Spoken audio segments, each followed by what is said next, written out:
Yo les gars, ceci est une vidéo totalement improvisée, mon téléphone vous expliquera la raison mieux que moi.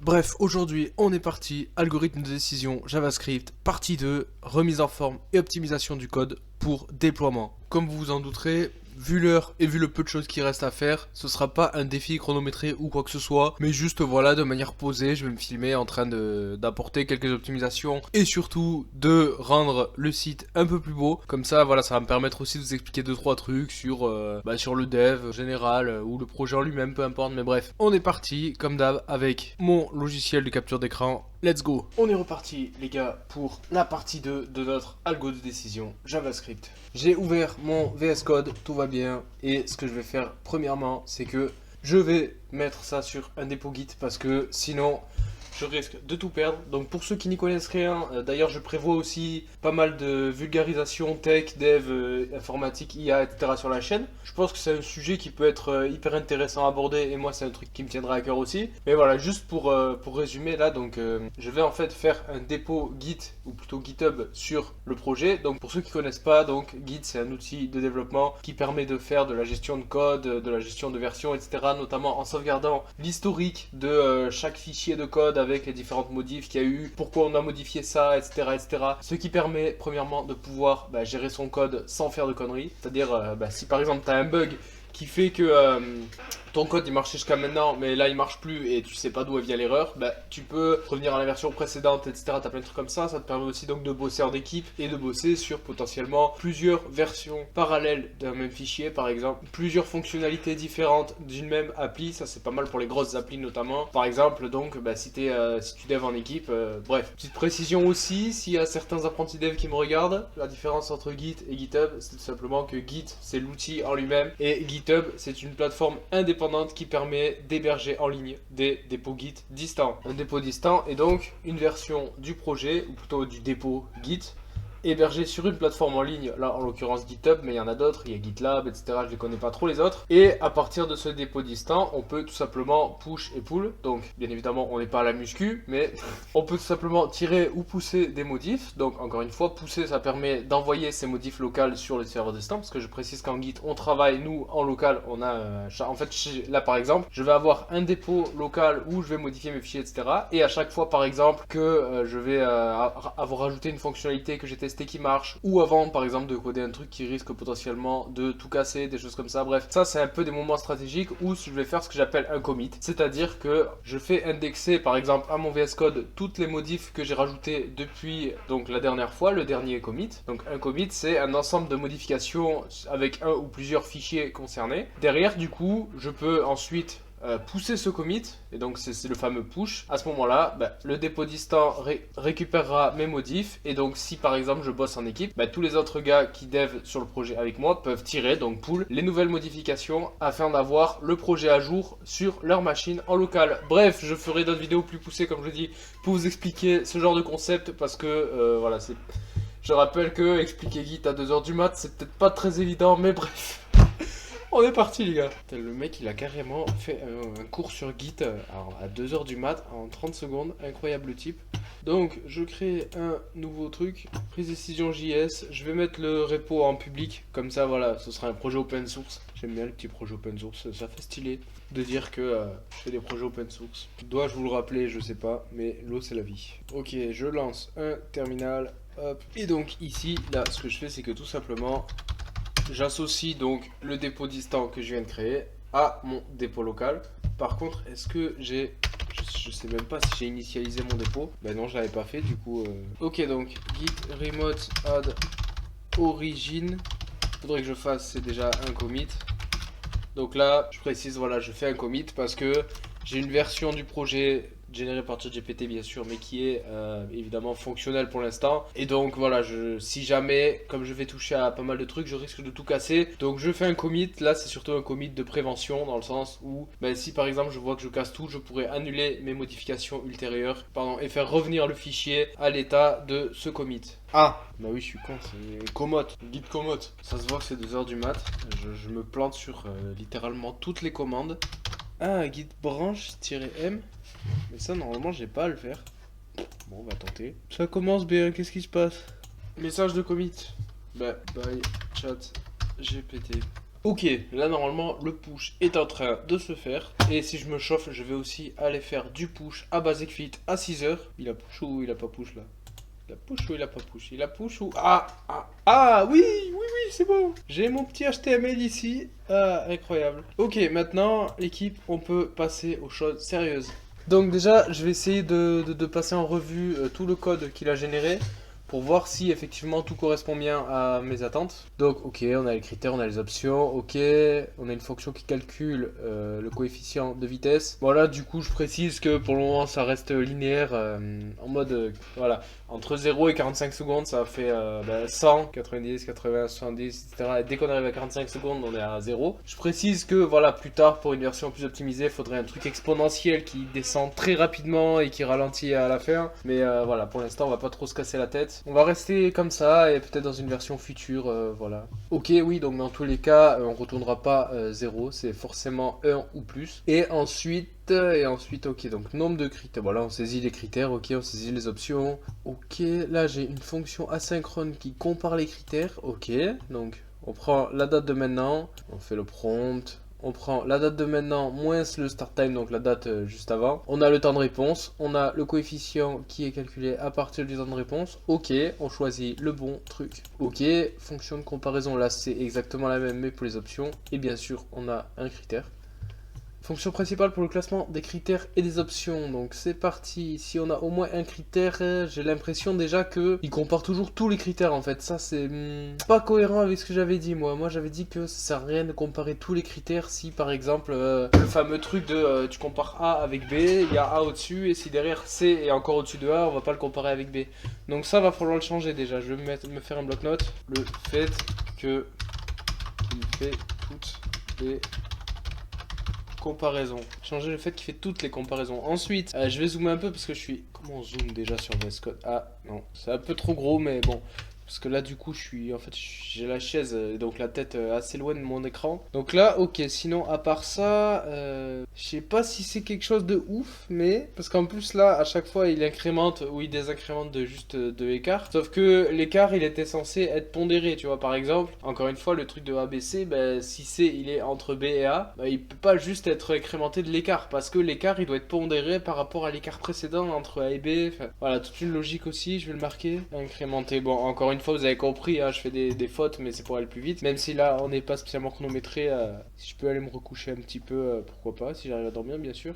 Ok, pour les options, ben, c'est la même chose, sauf que là, ben, on prend en compte dans quels critères on se trouve pour évaluer les options. Et pour finir, ce qu'on fait, c'est que on va classer les options par critères, non ça ok, ça c'est le console log, bref, on calcule et on affiche la meilleure option pondérée. Donc on a la meilleure option, le score le plus haut, ok, moins infinity sûrement parce qu'après on va comparer c'est supérieur, etc. On va remplacer, je pense que ça va marcher comme ça. Donc pour chaque option, ok, on prend le score total, on compare chaque critère, donc ok, donc on est déjà dans toutes les options, dans chaque option, et pour chaque option, on va regarder tous les critères un à un, et ce qu'on va faire, c'est que, niveau d'importance du critère...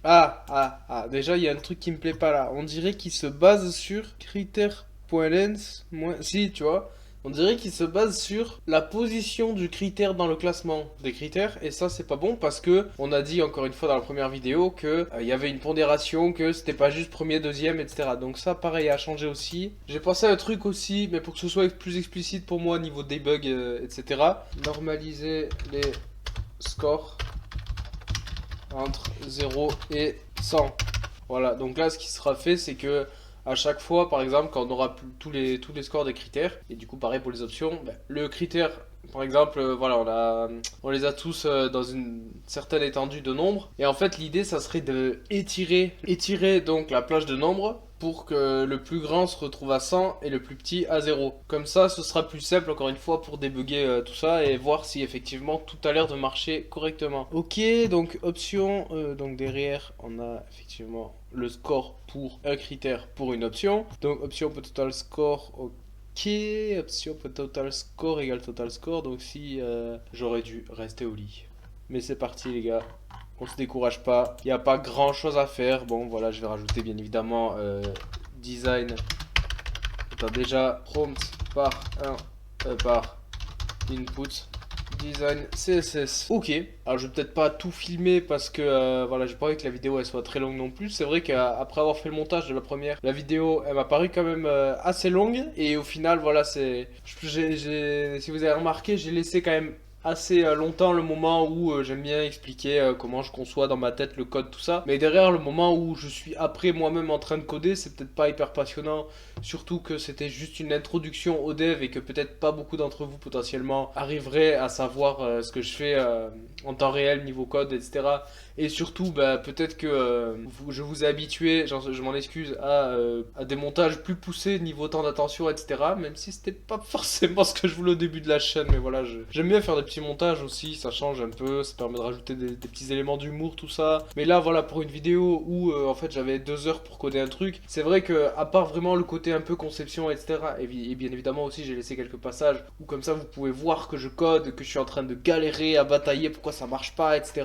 Voilà, évidemment, c'est peut-être pas hyper passionnant de laisser ça en entier. Donc, c'est pour ça aussi que, en fait, les 3 quarts de la vidéo, c'est juste de la conception et du paint et du bloc-notes, quoi. Mais c'est pas plus mal au final. Parce que d'ailleurs, je pense que le métier de développeur à la base, au lieu de juste coder des trucs, c'est surtout, bah, faire en sorte de résoudre des problèmes par la logique, par machin, la conception, l'algorithmie, tout ça. Et donc derrière, oui, le code, ce n'est qu'une conséquence parce qu'on est sur des outils informatiques. Mais si, je sais pas, si on devait résoudre des problèmes avec des maths, bah, peut-être que le métier de développeur, on ferait des maths au lieu du code. Bref, au pire, ce que je vous propose, c'est que je vais couper la vidéo, je code de mon côté et à la fin je vous fais un petit débrief du temps que j'ai mis déjà, de ce que j'ai ressenti vraiment dans le sens est-ce que j'ai réussi à tout faire, est-ce que j'ai pas trop bataillé, et puis finalement on fera une petite démo et je vous balancerai en description le lien vers le projet qui sera en ligne. Let's go, à tout à l'heure. Comment ça, il s'est passé 6 jours depuis le dernier plan que j'ai tourné? Non, c'est faux, c'est tout à fait faux. Bref, algorithme de décision, JavaScript, on est de retour pour la suite de la vidéo. Et vous savez quoi? On est dimanche 24 novembre, il est un peu plus de 17h. Et enfin, donc, après presque 2 semaines de taf, de prise de tête, j'ai enfin un projet fonctionnel. Et donc, je vais vous montrer une petite démo dans cette vidéo. Petite précision, c'est la partie 2. Il y aura une partie 3 du coup. Oui, ça me fait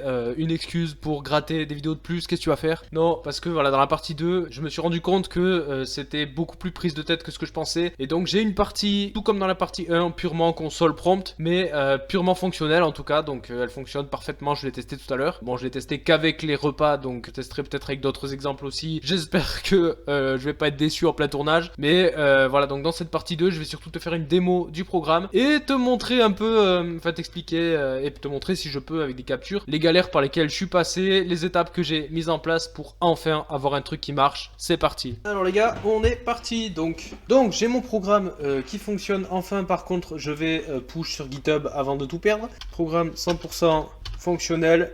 OK pour test en vidéo. Je vais commencer du coup par te décrire les étapes par lesquelles je suis passé. Bon, donc il faut que je précise que le plan de la vidéo que tu vois au début où il est 2h du mat, ça c'était du coup lundi. Donc dans la nuit de dimanche 17 à lundi 18 novembre. Et là donc on est actuellement le 24 novembre, soit quasiment une semaine s'est écoulée depuis ce plan là. Donc on est presque à 2 semaines depuis le début du défi, donc dans la partie 1 où je m'étais dit que j'allais le faire en 2 heures. Bah finalement entre 2 heures et une semaine, il y a quand même un écart énormissime. Ça m'apprendra à me faire des défis à la con, putain, je suis en train de réaliser que faire 100 000 pas, ça a été plus facile que coder un truc de merde en 2 heures. On est parti, donc voilà les étapes, c'est que j'ai pas mal réfléchi dans ma tête et j'étais à 2 doigts de vouloir tout recommencer à coder, faire concevoir sur papier, etc., etc. Mais bon, au final, j'ai réussi à ne pas passer par là. Je te montre donc en direct live. Je me suis créé, première étape que j'ai faite, c'est que je me suis fait donc un fichier texte que j'ai appelé batterie de test, pendant lequel en fait déjà pour moins m'embrouiller le cerveau, je me suis fait à l'avance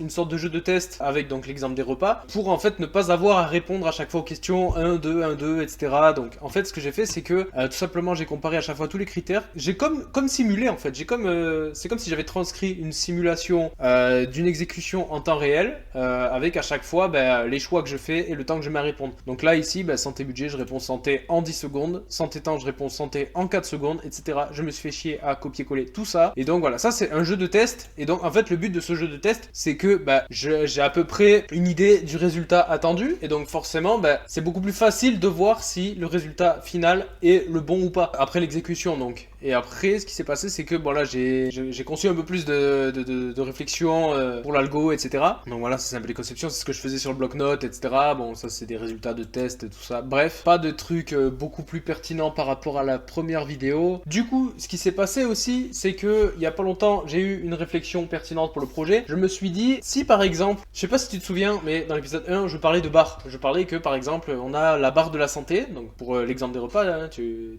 t'auras compris. Pour la barre par exemple du critère santé, ben on va avoir tous nos repas placés. Mais en fait, ce que je me suis dit, c'est que dans la première version de l'algorithme que j'avais voulu coder en partie 1, ben en fait ce qui se passait, c'est que on plaçait toujours les 2 premiers critères en premier. Et je me suis dit, mais selon les 2 critères qu'on place en premier, ben, le placement il est pas tout à fait pareil, tu vois. Par exemple, si sur la barre santé on place, je sais pas, McDo et salade en premier, ben les résultats seront pas tout à fait les mêmes que par exemple si on place pâtes et sandwich en premier. Dans tous les cas, tous les éléments seront placés, mais ils seront jamais placés pareil d'une barre à l'autre parce que on se base notamment sur les écarts entre les éléments déjà sur la barre pour placer les suivants, etc. Ce que j'ai fait donc, c'est que j'ai fait dans cette nouvelle version, j'ai fait en fait, je fais toutes les comparaisons 2 à 2 possibles. Donc, d'ailleurs, il faudra peut-être optimiser dans la partie 3. Je sais plus si je l'ai dit, mais en partie 3, du coup, il y aura aussi le design, etc. Oui, je crois que j'ai dit. Mais bref, dans la partie 3, il faudra aussi que j'optimise. Du coup, c'est bien que je le dise en vidéo, j'aurais pas le noter. Comme quoi, là, je fais toutes les comparaisons 2 à 2 possibles, du coup. Mais il faudrait peut-être revenir sur ce que j'avais dit à la partie 1, c'est-à-dire, bah, par exemple, si pour la santé,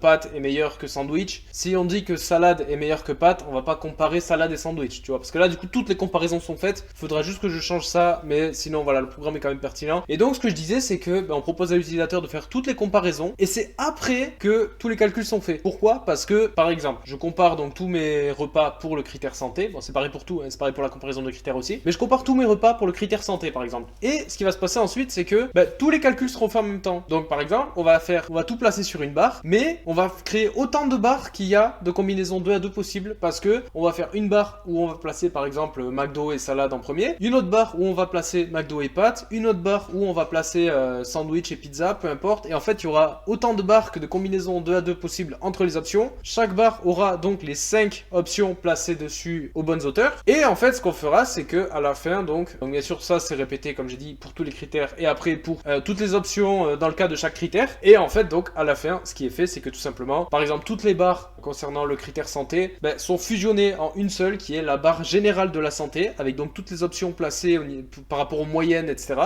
Donc on a la barre de la santé, on a la barre pour le prix, la barre du budget, etc. Et là, on a les barres pour tous les critères. Chaque barre a les options placées dessus, bien sûr. Et donc, à la fin, on va tout simplement faire la moyenne. Par exemple, on va prendre encore une fois une option, par exemple sandwich. Et on va voir, sandwich sur la barre de la santé, il est placé là. Donc, on multiplie ça, bien sûr, par l'importance du critère santé. Et en fait, comme ça, on va faire la moyenne pour le repas sandwich, par exemple. On va faire la moyenne de toutes les barres. Et hop, on va avoir une valeur globale. On va le placer sur la barre finale. Et pareil pour toutes les autres options du coup, et à la fin on a donc logiquement la meilleure option qui est la plus haute sur la barre finale. Voilà tout simplement. Et autre modif aussi, ça je l'ai fait aujourd'hui, je crois que là aujourd'hui actuellement ça fait à peu près 3 heures que je suis dessus. Je suis passé sur TypeScript et franchement je pense que ça m'a pas mal sauvé aussi, parce que voilà, c'est vrai que le JavaScript de base c'est brouillon, et en plus un truc que j'ai remarqué aussi, c'est que au-delà du fait que j'ai du mal à bien concevoir que ce soit papier, paint, bloc-notes, etc., mais j'ai du mal encore à bien concevoir l'algorithme avant de coder,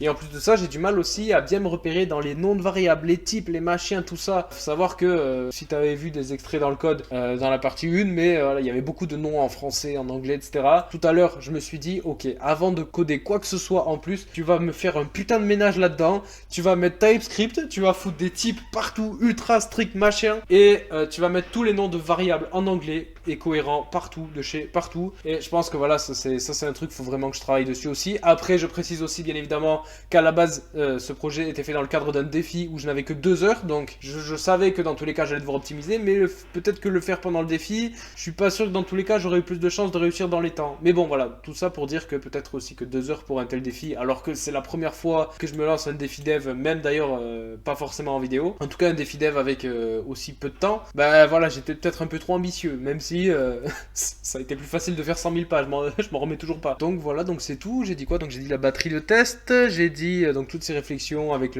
qui m'ont amené au système de plusieurs barres, etc. Et donc effectivement le passage à TypeScript, le passage à un code purement propre, purement incroyable.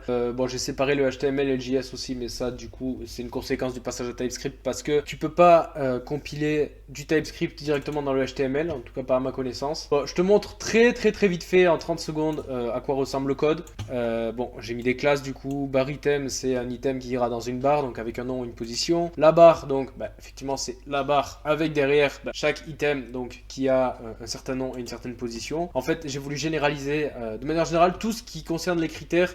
C'est la même chose pour les options. J'ai généralisé parce que là aussi, ça faisait partie du gros bordel qui faisait que le code avant était illisible et incompréhensible. Mais bon, grosso modo, voilà, j'ai fait en sorte que la plupart des mécanismes qui marchent pour les critères marchent également de la même manière pour les options. Donc voilà, ça c'est pour les barres. Voilà, ça on a toutes les variables classiques, tout simplement, avec des exemples à chaque fois. Ça, ici, ça a été les temps de réponse par défaut de ma batterie de test ici, tout simplement. Donc en fait, à partir de ces temps de réponse, à la base, j'avais codé une première version de la deuxième version, tu m'as compris, qui en fait ne demandait plus directement à l'utilisateur, mais prenait directement en compte les temps de réponse et donc les choix par conséquent. Comme ça, en fait, j'avais juste à exécuter le programme directement, je pouvais voir si le résultat était cohérent ou pas. Et ça a été beaucoup plus vite, ça m'a énormément aidé aussi. De manière générale, je vais pas te présenter toutes les méthodes, toutes les fonctions, dans tous les cas, je ferai en sorte que le code soit dispo sur GitHub et à partir de la V3, le site sera utilisable en ligne. Donc tu peux juste voir effectivement à quel point j'ai voulu rendre mon code un peu plus propre quand même. Donc bien évidemment, je te présente juste ici la méthode main. Donc ici, ce qu'on fait, c'est que pour chaque critère, non, c'est pas ça. Non, ça d'ailleurs, cette ligne, j'aurais dû la supprimer, c'est pas grave. On crée toutes nos barres. Mais pour l'instant, juste les barres de critères. Donc les barres de critères qui seront fusionnées pour faire la barre des critères à la fin. Donc on compare tous les éléments. Donc ça, c'est la méthode qui ensuite va appeler toutes les comparaisons à l'utilisateur, etc. On place dans toutes les barres correspondant aux critères, on place tous nos premiers duos. Donc les premiers duos, c'est par exemple, selon toutes les barres qu'on va avoir, donc là ici, si on a 4 critères, normalement ça fait, je crois que ça fait 6 barres du coup, parce qu'il y a 6 combinaisons possibles de 2 éléments parmi 4. Donc ça veut dire qu'en fait, pour chacune des 6 barres, on va placer à chaque fois les premiers duos. Donc par exemple, santé budget, santé plaisir, santé temps, budget plaisir, etc. Tous les duos de 2 possibles. Et ensuite, Final Bars va remplir toutes les barres une à une avec le reste des critères. Donc bien sûr, en fonction, tout est fait en fonction des temps de réponse et des choix de l'utilisateur qu'on a obtenu ici dans Compare Elements. Voilà, et après du coup, on a donc la Final Criteria Bar qui est créé donc et qui fusionne, donc qui mixe toutes les barres, qu'on a obtenues dans la barre des critères. Et ensuite pour chaque critère, on fait la même chose avec toutes les options. À la fin, là ici pour chaque critère, on mixe toutes les barres correspondant à ce critère, donc toutes les barres par exemple qui contiennent les options pour le critère santé, etc. Et à la fin, on mixe toutes les final bars, donc les final bars, elles sont obtenues ici à chaque fois, et toutes les final bars, putain c'est dur à dire, de tous ces critères, finalement sont mixés et sont renvoyés dans la seule et unique barre dont on a besoin, c'est la end bar. Et donc à la fin, bon là je l'ai pas fait, mais il faudrait afficher du coup la end bar, pardon, il faudrait afficher du coup dans la end bar l'item qui a la plus grosse valeur, donc ce serait notre meilleure option. Voilà pour cette explication de code, j'espère que je ne t'ai pas endormi et on se retrouve maintenant pour le grand test. Attention, c'est parti. Donc je vais me mettre en split window, c'est parti, attention, j'espère que tu es prêt. Hop, santé, oui. Ok, j'essaye d'adapter le temps aussi. Ouais, santé c'est important. Santé, oui, direct. Bam. Budget ou temps? Ouais, le budget quand même. Ok, budget ou plaisir? Budget. Le temps ou le plaisir? Ouais, je sais pas. Est-ce que c'est plus important d'avoir un repas rapide? Ouais, un repas rapide quand même. Ok, McDo ou salade? Salade direct. McDo ou pizza?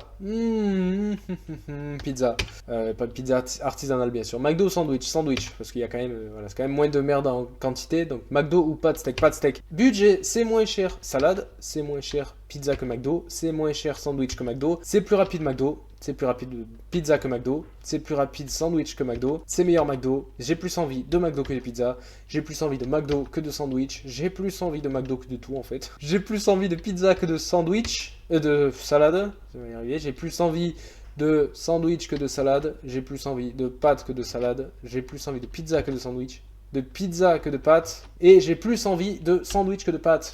Bam, les gars, suspense incroyable. Si je vais... Alors, on va peut-être essayer de faire durer le suspense jusqu'au bout. Déjà, j'ai envie de regarder ma Final Criteria Bar. Donc, ici, c'est la barre d'importance des critères. Normalement, on devrait avoir la santé en premier, budget, temps et plaisir en dernier. Ouh, ok, déjà... C'est bon. Ensuite, on va avoir là, je crois que c'était les final bars. All final bars. Final bars. Faut que je m'entraîne à le dire. Final bars. Ok, donc déjà, bon, dans la barre santé, j'ai à peu près mes classements en tête du coup, parce que ça fait 2 semaines que je me trimballe avec les mêmes exemples. À force, je connais mes classements par cœur. Donc là, barre santé, on devrait avoir normalement 1 salade, 2 pâtes, 3 pizzas, 4 sandwichs, 5 McDo. Ok, c'est bon. Barre budget, on devrait avoir normalement 1 pâtes, 2 salades, 3 sandwichs, 4 pizzas, 5 McDo. Ok. Attention pour le temps. Alors normalement, je crois qu'on devrait avoir 1 sandwich, 2 pizzas, 3 McDo, 4 salades, 5 pâtes. Ok, ok, ok. Et pour finir, pour le plaisir, on devrait avoir donc 1 McDo, 2 pizzas, 3 sandwichs, 4 pâtes, 5 salades. Ok. Ok les gars, ok. Et maintenant donc, si je regarde ma end bar, et là, end bar. Ah, j'hésite, le stress de ouf là. C'est juste pour savoir l'option pour bouffer, tu sais. Donc là, du coup, on va avoir effectivement notre meilleure option. Ah non, d'abord, attendez. Si, non, ça c'est bon, on l'a vu. Attention, vous êtes chaud les gars. Notre meilleure option pour l'algorithme de décision JavaScript en termes de repas à manger ce soir, et il est bientôt 18h, ça tombe bien. Sandwich triangle. Wow, c'est trop stylé. On a le programme qui marche, donc on a bien voilà, les critères, enfin les scores qui ont l'air bien calculés quand même à chaque fois, donc c'est la moyenne de tout surtout. Voilà, donc effectivement, sandwich triangle, ça me paraît cohérent parce que c'est quand même en santé, il est pas dans les derniers, il est plutôt mauvais, mais il est, on va dire, au milieu du classement. C'est quand même un repas rapide, pas cher et qui me fait un minimum plaisir. Je pense qu'effectivement, parmi tous ces exemples, encore une fois, pour ces critères-là, avec les niveaux d'importance qui vont bien, je pense qu'effectivement le sandwich triangle pourrait être le meilleur compromis. Et donc on peut dire que c'est une incroyable réussite. Je suis trop fier de moi, même si j'ai mis 2 semaines sur 2 heures pour terminer ce programme. Il est fonctionnel, il n'y a pas encore de design. Il n'y a rien, c'est une page blanche, tout est fait dans la console. Ça, ce sera du coup pour la partie 3. Bien évidemment, il n'y aura pas de challenge, je code, tout ça. Je pense que je ferai comme cette partie 2, c'est-à-dire je ferai ça de mon côté, ça prendra le temps que ça prendra. Derrière, je te ferai une démo et je t'expliquerai voilà, ce qui a changé, ce que j'ai fait, par quoi je suis passé, tout ça. Voilà, le programme a l'air fonctionnel. Bon, j'essaierai de tester aussi avec d'autres exemples parce que notamment, je viens de revoir le replay de ce que je venais d'enregistrer juste avant. Je me dis, bon, salade dernier au classement, alors que la santé, c'est quand même le critère le plus important à vérifier. Mais ça m'a l'air assez cohérent dans l'ensemble. Faut savoir que j'ai fait pas mal de tests aussi juste avant de tourner ce plan. Donc, voilà, ça me paraît réussi, ça me paraît cohérent. Et encore une fois, il y aura la partie 3 dans laquelle je corrigerai absolument toutes les optimisations qui manquent. Notamment aussi, comme je disais, le fait de pas forcément tout comparer 2 à 2, ça sert à rien dans certains cas. Et voilà, le design, faire en sorte que ce soit beau, mettre le site en ligne. Et aussi également rendre le GitHub public pour que chacun puisse voir un peu le code, etc. Si ça vous intéresse. Voilà les gars, cette vidéo touche à sa fin. Ce fut une semaine incroyable comme d'habitude. J'espère que la vidéo t'a plu, j'espère qu'elle t'a motivé, j'espère qu'elle t'a pas embrouillé le cerveau. Et on se retrouve très prochainement, je pense, encore une fois, courant la semaine prochaine, pour une toute nouvelle vidéo. C'était Anto, je te dis à bientôt. Ciao.